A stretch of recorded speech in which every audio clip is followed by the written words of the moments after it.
হামাসের শুরা প্রধানের সাথে পাকিস্তানের মাওলানা ফজলুর রহমানের বৈঠক অনুষ্ঠিত। আবারও একে পার্টির চেয়ারম্যান নির্বাচিত হয়েছেন তুরস্কের president Recep Tayyip Erdogan. Afghan মন্ত্রীর প্রশ্ন, ২০ বছর লড়াই করেছি আলেমদের ফতোয়ার ভিত্তিতে, এখন কেন অন্যদের কথা শুনব? বিশ্ববিদ্যালয় ও মাদ্রাসা দুই ধারার শিক্ষা ব্যবস্থা প্রসারে কাজ করছে তালেবান সরকার, জানালেন আফগান অভিবাসন মন্ত্রী মাওলানা আব্দুল কবির। ১.৫ যুগ পর তুরস্কের তৈরি কার্পেট দিয়ে সাজানো হচ্ছে সিরিয়ার ঐতিহাসিক উমাইয়া মসজিদ। বিসমিল্লাহির রহমানির রহিম। আসসালামু আলাইকুম। আপনারা দেখছেন ইনসাফ সংবাদ, সাথে আছি আমি রায়হানুল কবির। এতক্ষণ দেখছিলেন সংবাদ শিরোনাম, এবার বিস্তারিত। আবারও একে পার্টির চেয়ারম্যান নির্বাচিত হয়েছেন তুরস্কের প্রেসিডেন্ট রজব তাইয়েব এরদোগান। আঙ্কারায় পার্টির ৮ম সম্মেলনে অনুষ্ঠিত ভোটে পুনরায় দলের চেয়ারম্যান নির্বাচিত হন তিনি। সম্মেলনে প্রদত্ত ১৫৪৭টি ভোটের সবগুলো পেয়েই এরদোগান পুনরায় দলের নেতৃত্বে আসেন। রবিবার তুরস্কের রাজধানী আঙ্কারায় স্পোর্টস হলে আয়োজিত একে পার্টির ৮ম সাধারণ সম্মেলনে এই নির্বাচন অনুষ্ঠিত হয়।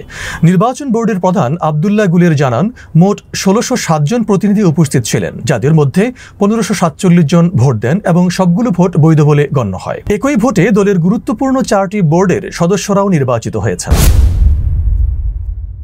বাংলাদেশ ও পাকিস্তানের মধ্যে আবারও সরাসরি বাণিজ্য শুরু হলো। ১৯৭১ সালের পর প্রথমবার সরকারি পর্যায়ে সরাসরি বাণিজ্য করেছে দুই দেশ। শনিবার পাকিস্তানের পোর্ট কাসিম থেকে একটি পাকিস্তানি জাহাজ বিপুল পরিমাণ চাল নিয়ে বাংলাদেশের উদ্দেশ্যে রওনা হয়েছে। পাকিস্তানি সংবাদ মাধ্যম দ্য এক্সপ্রেস ট্রিবিউন জানিয়েছে, বাংলাদেশ পাকিস্তান থেকে মোট ৫০,০০০ টন চাল আমদানি করছে। প্রথম চালানের ২৫,০০০ টন বর্তমানে বাংলাদেশের পথে রয়েছে, বাকি ২৫,০০০ টন মার্চের শুরুতে পাঠানো হবে।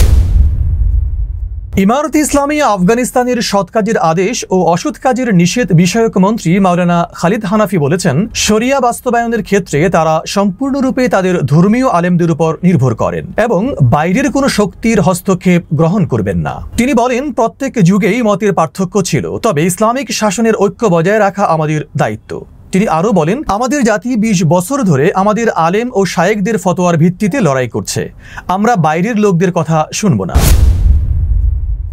সিরিয়ার রাজধানী দামেস্কের ঐতিহাসিক উমাইয়া মসজিদের নতুন কার্পেট বিছানো হয়েছে। তুরস্কের গাজিয়ান্তেপের দক্ষ কারিগররা মসজিদের স্থাপত্য ও পরিবেশের সঙ্গে মিল রেখে এই কার্পেট তৈরি করেছেন। গত ৮ ডিসেম্বর বাশার আল আসাদের পতনের পর মসজিদের সংস্কার শুরু হয়। ঐতিহ্যবাহী মোটিফ ও প্রাকৃতিক রঙের সংমিশ্রণে নতুন কার্পেট তৈরি করা হয়েছে, যা পরবর্তীতে দামেস্কে পাঠানো হয়। ইমারতে ইসলামিয়া আফগানিস্তানের অভিবাসন ও প্রত্যাবাসন মন্ত্রী মাওলানা আব্দুল কবির বলেছেন, বর্তমান শাসন ব্যবস্থা সকল মুসলমানের জন্য একটি ঐক্যবদ্ধ শাসন ব্যবস্থা। তিনি বলেন, এই শাসন ব্যবস্থাকে দুর্বল বা ক্ষতিগ্রস্ত করতে কাউকে দেওয়া হবে না। তিনি আরও বলেন, এই শাসন ব্যবস্থায় কোনো আলেম এটিকে কেবল নিজের বলে দাবি করবে না, বিশ্ববিদ্যালয়ে শিক্ষকরা বিচ্ছিন্ন মনে করবে না, পশতুন, তাজিক, উজবেক ও তুর্কমান সবাই সমান মর্যাদা পাবে। পবিত্র রমজান মাসে সৌদি আরবের সব মসজিদে ক্যামেরা ব্যবহার নিষিদ্ধ করা হয়েছে।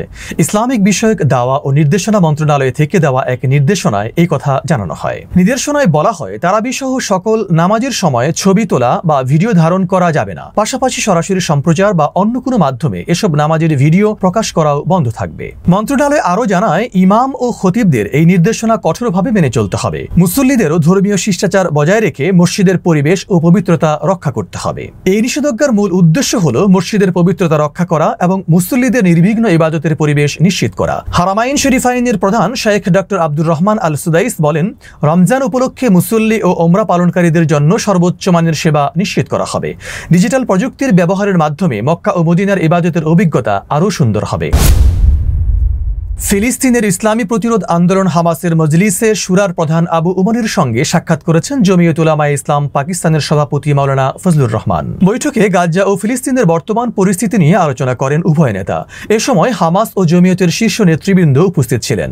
মাওলানা ফজলুর রহমান হামাস নেতৃবৃন্দকে সব ধরনের সহযোগিতার আশ্বাস দেন। তিনি বলেন, ফিলিস্তিনি একটি স্বাধীন রাষ্ট্র, ইসরায়েলি দখলদারিত্ব কোনোভাবেই বরদাস্ত করা হবে না। মসজিদে আকসা ও ফিলিস্তিনের স্বাধীনতার জন্য ফিলিস্তিনি জনগণের সংগ্রামকে আমরা স্বাগত জানাই।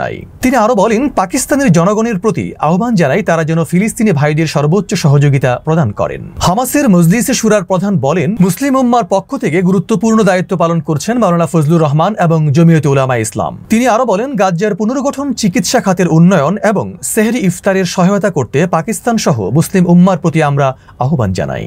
প্রিয় দর্শক, এই ছিল আমাদের আজকের আয়োজন। আমাদের সাথে থাকার জন্য ধন্যবাদ। আল্লাহ হাফেজ।